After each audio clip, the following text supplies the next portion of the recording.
a lot of studies have looked at the relationship between ultra-processed food and poor health outcomes.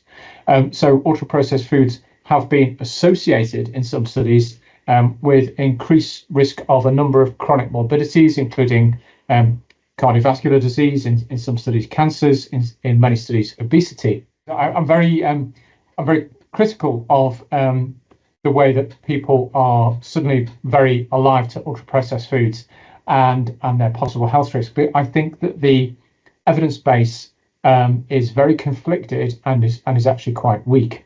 I think the people who initially promoted the concept of ultra-processed food didn't come from a nutrition science background.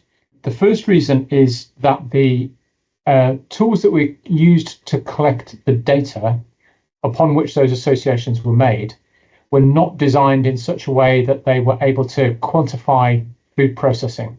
So there haven't been any large-scale epidemiological studies undertaken that look at the relationship between ultra-processed food using a tool that could quantify ultra-processed food and the health outcome.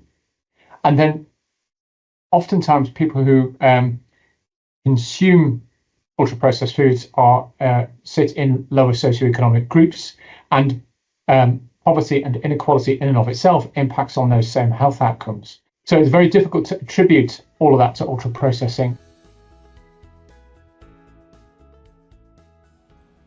Despite various health controversies, ultra-processed foods still make up a significant portion of the modern diet.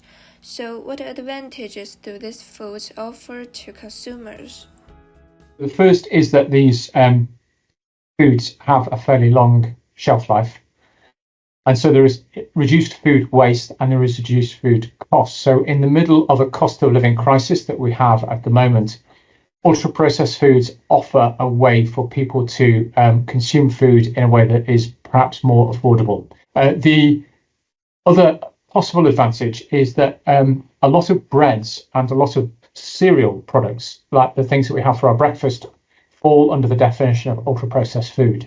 And some research that has been ongoing in Newcastle has shown that older adults, so people in their 80s and older, get a lot of their vitamins and minerals from cereal products and from bread.